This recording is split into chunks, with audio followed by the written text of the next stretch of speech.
Hello friends. आज का हमारा टॉपिक है the provisions offender act part 2। इसमें हम पढ़ेंगे section 5, section 6, section 7, section 8, section 9 और सेक्शन 10। इसके पहले हमने डिस्कस किया था सेक्शन 1, 2 और सेक्शन 1, 2, 3 और 4।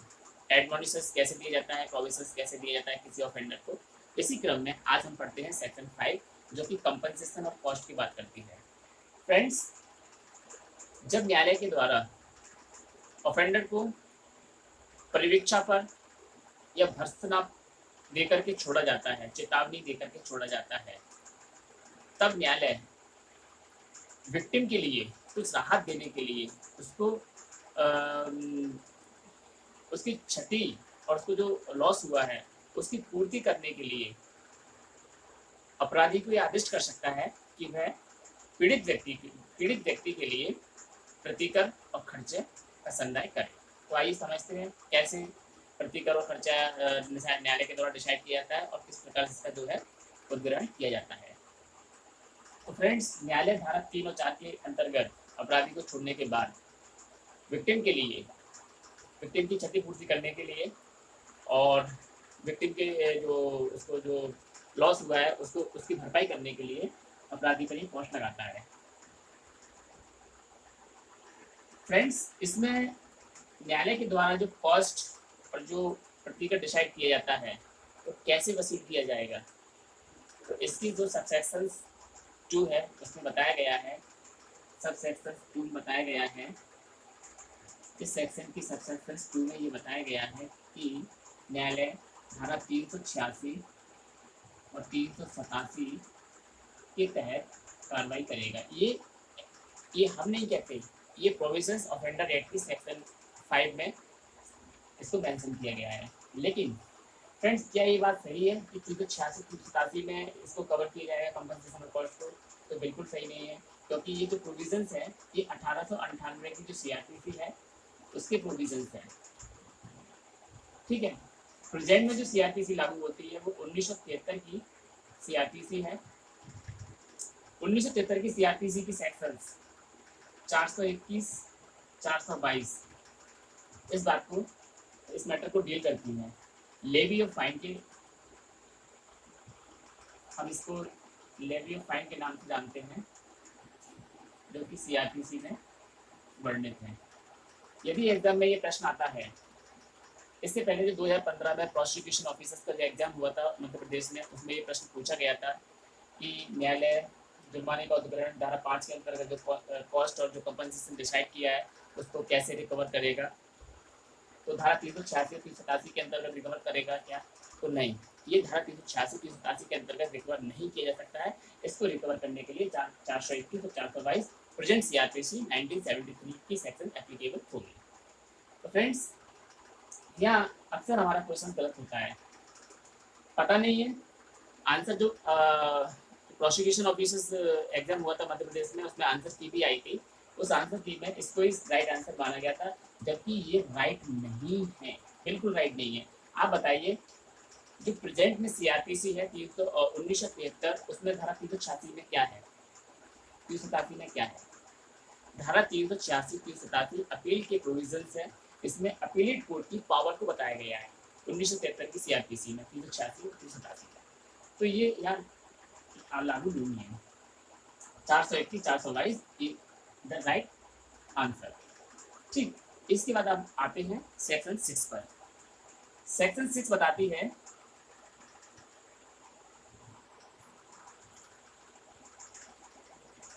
Restrictions of imprisonment under 21 year as.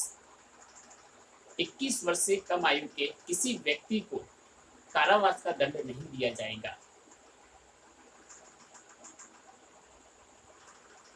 मान लिया जाए किसी व्यक्ति को 10 साल के लिए कारावास दिया जाता है, ये इसका पहली बार यूज होगा, पहली बार ही इसका लाभ दिया जाएगा, जो कि हम सेक्शन 3 और 4 में पढ़ चुके हैं। प्रोविजंस पर छोड़ने के लिए या एडमोनिशंस पर छोड़ने के लिए एक कॉमन कंडीशन सेक्शन 3 और सेक्शन 4 में थी, वो ये थी कि प्रीवियस कन्विक्शंस नहीं होना चाहिए। तो फ्रेंड्स, ये सिर्फ एक बार दिया जाएगा लाभ। कब दिया जाएगा? Not LI, imprisonment for life नहीं होना चाहिए। मतलब आजीवन कारावास से दंडनीय अपराध का अभियोग व्यक्ति पर नहीं होना चाहिए, या उसे आजीवन कारावास से दंडित नहीं किया, अगर आजीवन कारावास का दंड नहीं दिया गया हो, उस दशा में यदि कोई नीचे का कारावास दिया जाता है, उस दशा में ये सेक्शन लागू होती है। क्या ये आवश्यक है कि न्यायालय को इस धारा के अंतर्गत अपराधी को परिवीक्षा पर छोड़ना ही होगा? ऐसा कुछ नहीं है। न्यायालय परिस्थितियों पर विचार करेगा, प्रोविजन ऑफिसर्स की रिपोर्ट मांगेगा, जो कि सब सेक्शन 2 में दी जाएगी। सब सेक्शन 2 में प्रोविजन ऑफिसर्स की रिपोर्ट आएगी, प्रोविजन ऑफिसर्स की यहाँ पर रिपोर्ट सबमिट की जाएगी। ठीक है, उस रिपोर्ट पर विचार करने के बाद न्यायालय क्या विचार करेगा? न्यायालय यहाँ 2 चीज देखेगा। पहली, nature of offence,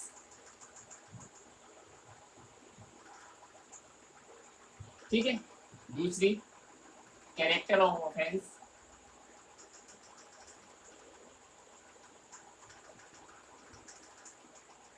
character of offence, ठीक है। यहाँ पर 2 चीजों को न्यायालय वॉच करेगा कि अपराध की प्रकृति क्या है और अपराधी का नेचर कैसा है। इस पर विचार करने के बाद यदि न्यायालय इस निष्कर्ष पर पहुंचता है कि अपराधी को इस सेक्शन के साथ डील नहीं किया जाना चाहिए, तो न्यायालय इसके साथ डील नहीं करेगा।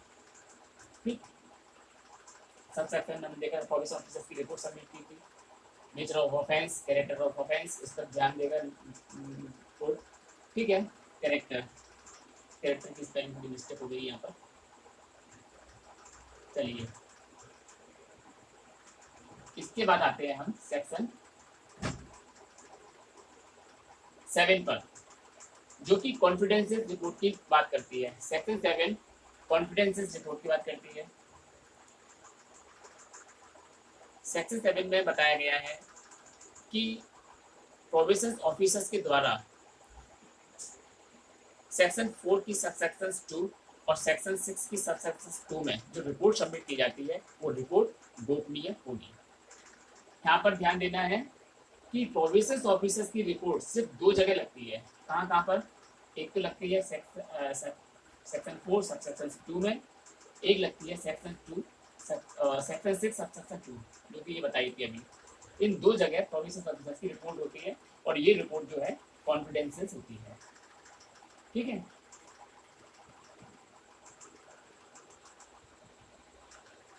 कॉन्फिडेंशियल रिपोर्ट है ये। फ्रेंड्स, न्यायालय यदि चाहे तो परिवीक्षा अधिकारी की जो रिपोर्ट है उसे अपराधी को संसूचित कर सकता है और अपराधी उस पर अपना साक्ष्य भी दे सकता है। ठीक, अब आते हैं हम सेक्शन 8 पर। सेक्शन 8 बात करती है वेरिएशंस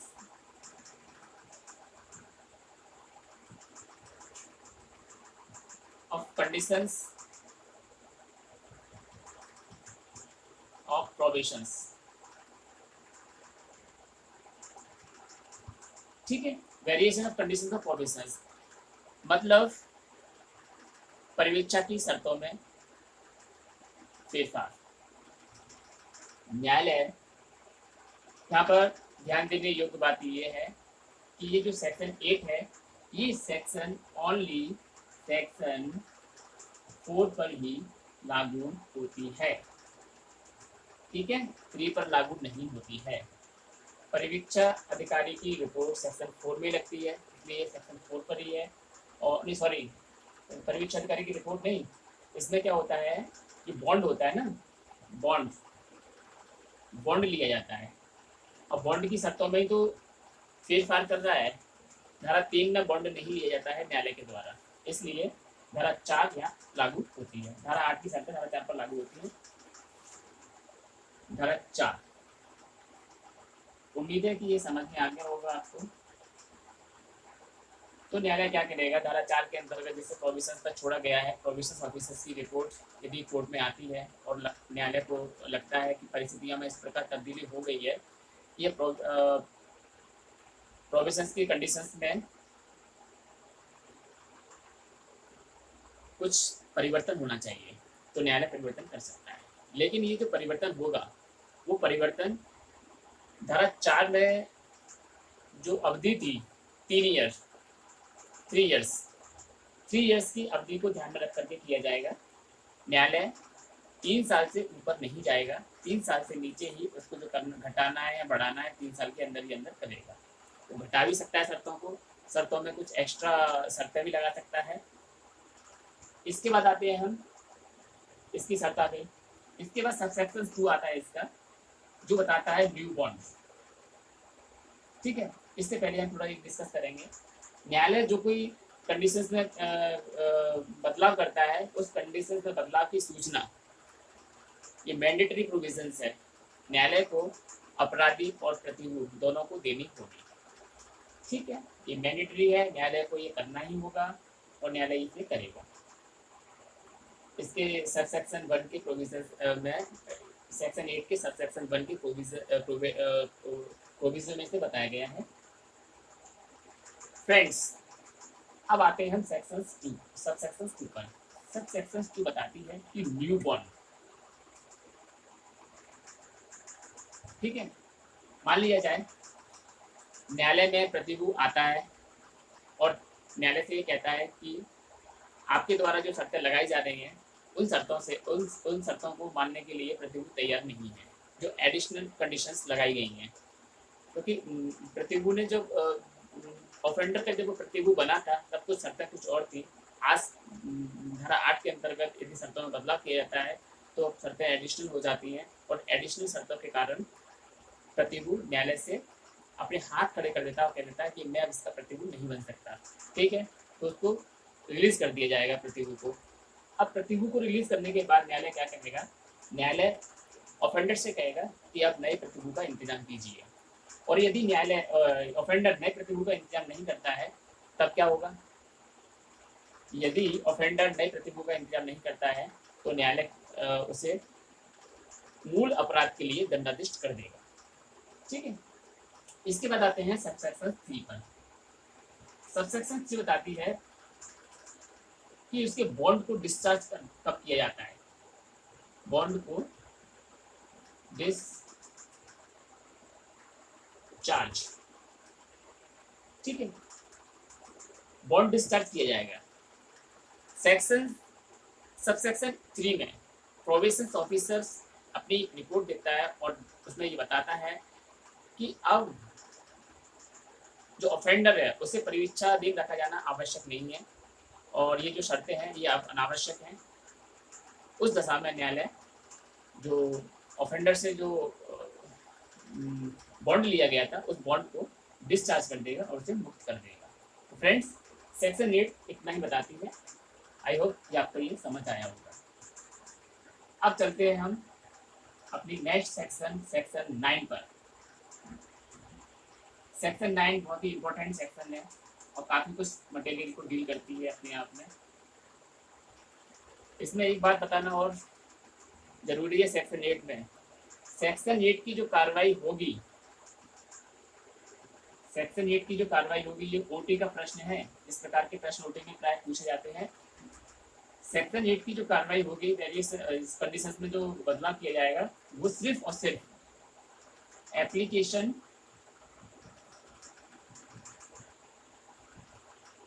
ऑन प्रोविजन ऑफिसर्स। ठीक है,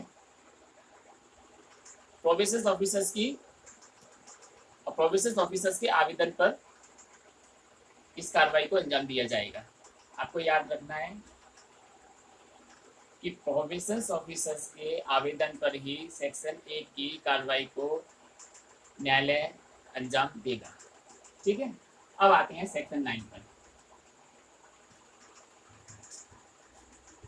सेक्शन 9 बताती है कि जो ऑफेंडर है उसे धारा 4 के अधीन जो बॉन्ड लिया गया था और जो बॉन्ड में जो शर्तें थी, यदि उस शर्तों को शर्तों को शर्तों का उल्लंघन करता है, उस दशा में क्या कार्रवाई की जा सकती है कोर्ट के द्वारा। तो इसमें भी आपको याद रखना है, यहाँ पर भी प्रोविजंस ऑफिसर्स की रिपोर्ट आएगी, क्योंकि भैया प्रोविजंस ऑफिसर को ही तो न्यायालय ने ऑफेंडर के पीछे लगा रखा है कि आप जाइए, इसे वॉच कीजिए, सोसाइटी में जाके क्या करता है, और प्रोविजंस ऑफिसर ही तो न्यायालय को ऑफेंडर के बारे में जानकारी देता है। इसलिए कुछ सेक्शंस में जगह जगह पर आया है कि प्रोविजंस ऑफिसर की रिपोर्ट पर ही न्यायालय काम करेगा। तो यहाँ पर भी ये बात आती है कि प्रोविजंस ऑफिसर की रिपोर्ट आएगी इसमें भी प्रोविजंस ऑफिसर्स की रिपोर्ट आएगी। ठीक है, ये प्रोविजंस ऑफिसर्स की रिपोर्ट आ गई। ठीक है, मान लिया जाए प्रोविजंस ऑफिसर्स की रिपोर्ट नहीं आती है, फिर क्या होगा? तो इसमें एक वर्ड यूज और हुआ है, अदरवाइज।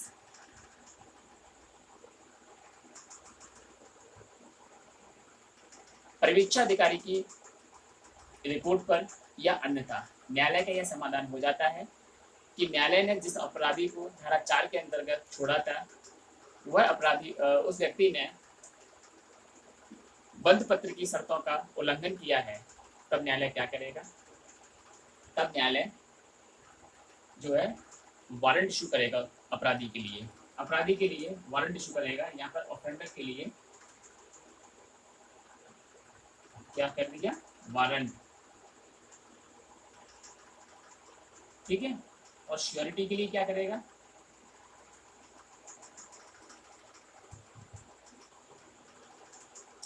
श्योरिटी के लिए समन्स इशू करेगा। ठीक है, श्योरिटी के लिए समन्स इशू कर दिया, ऑफेंडर के लिए वारंट इशू कर दिया। ये वारंट समन्स को बुलावे के लिए इशू किए जाते हैं। जब वारंट पर और समन पर ऑफेंडर और प्रतिभूति न्यायालय के समक्ष उपस्थित होते हैं, तब क्या होगा? एक बात और, मान लिया जाए अब ऑफेंडर न्यायालय के समक्ष उपस्थित होता है। न्यायालय के समक्ष ऑफेंडर जब उपस्थित होगा तो न्यायालय या तो उसे मूल अपराध के लिए दंडादेश कर देगा, उसको दंड को उसके दंड को एग्जीक्यूट कर देगा, या फिर उससे जो है बेल पर छोड़ देगा, विद और विदाउट श्योरिटीज। बेल पर इसलिए छोड़ा जाएगा क्योंकि बंद पत्र की शर्तों का जो उल्लंघन हुआ है, उस मैटर पर सुनवाई नेक्स्ट स्टेज पर जब होगी तो ऑफेंडर जो है न्यायालय के समक्ष उपस्थित होगा, इसलिए उसे बेल पर छोड़ा जाएगा। तो फ्रेंड्स, इसमें सबसेक्शन 3 इंपॉर्टेंट सेक्शन है। सबसेक्शन 3 ये बताती है हमें कि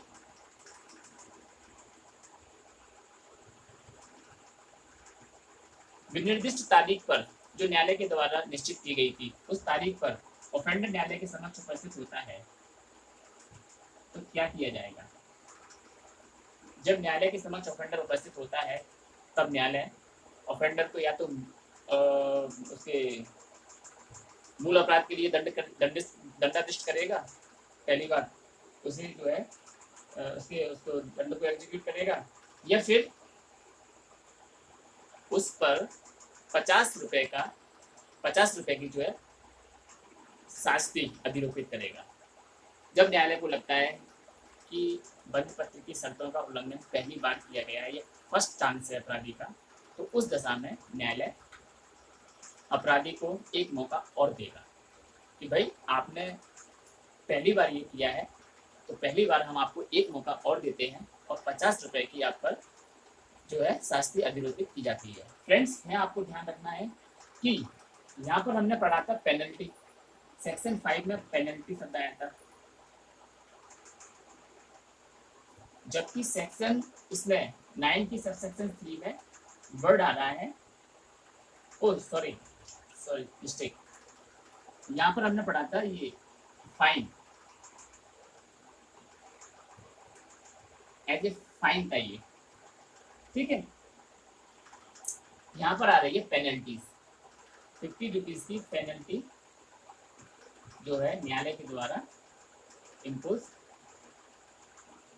की जाएगी।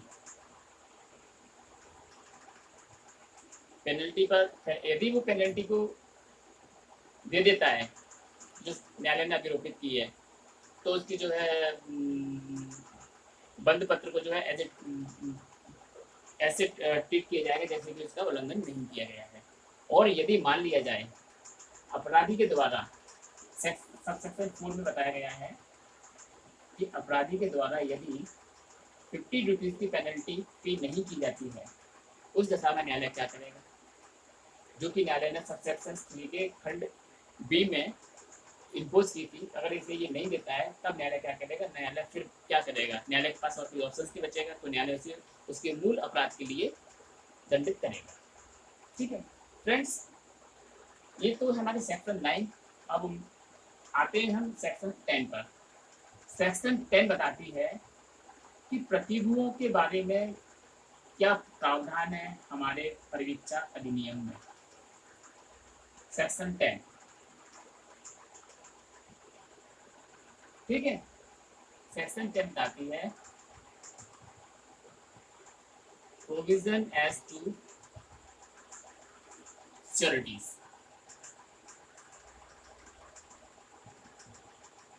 ठीक है, प्रतिभूओं के बारे में प्रावधान। तो फ्रेंड्स, जो हमारी 1958 की प्रोविजन एक्ट है उसमें 1898 की सीआरपीसी के सेक्शंस को मेंशन किया गया है, जो कि एप्लीकेबल नहीं है आज भारत में। 1898 की सीआरपीसी हम पढ़ेंगे इसकी जगह 1973 सीआरपीसी के सेक्शन। 1973 सीआरपीसी के सेक्शंस के अंतर्गत हम क्या पढ़ेंगे, 1973 सीआरपीसी के हम सेक्शन पढ़ेंगे। यहाँ पर सेक्शन 121, 122, सेक्शन 123 और सेक्शन 124 प्रतिभूओं के बारे में उपबंध किया गया है इन सेक्शंस में। ठीक है, इसके बाद हम 2 सेक्शन और पढ़ते हैं, सेक्शन 446 एंड सेक्शन 446 ए। ये जो सेक्शन 446 और 446 ए है, ये हमारे जो सीआरपीसी में जमानत वाला चैप्टर है उसके सेक्शन है। इसमें बताया गया है कि 446 में बंद पत्र के समाप्त हो जाने पर प्रतिभूओं के बारे में क्या कार्रवाई की जा सकती है। और सेक्शन जो 446 ए है, इसमें बताया गया है cancellation of bond and bail bond. तो फ्रेंड्स, प्रतिभूओं के लिए ये सेक्शंस कंपलसरी है, जबकि अभी प्रोविजन एक्ट में इन सेक्शन को मेंशन नहीं किया गया है, उसमें पुराने सेक्शन डील किए जा रहे हैं। आंसर ये सही है। ये था हमारा आज का लेक्चर, सेक्शन 5, 6, 7, 8, 9, 10। उम्मीद करता हूँ कि आपका आज का लेक्चर आपको समझ में आया होगा। और यदि आपके कोई क्वेरीज हैं, आपके प्रश्न हैं, आप कमेंट्स बॉक्स में लिख करके हमें बता सकते हैं। हम प्रयास करेंगे कि उनका आंसर आपको दें। फ्रेंड्स, हमारा इसके बाद नेक्स्ट वीडियो आएगा पार्ट 3, जो कि सेक्शन 11 से लेकर के 19 तक उसको डील करेंगे और प्रयास करेंगे कि लास्ट वीडियो में इस एक्ट को फिनिश किया जाए। Thank you very much.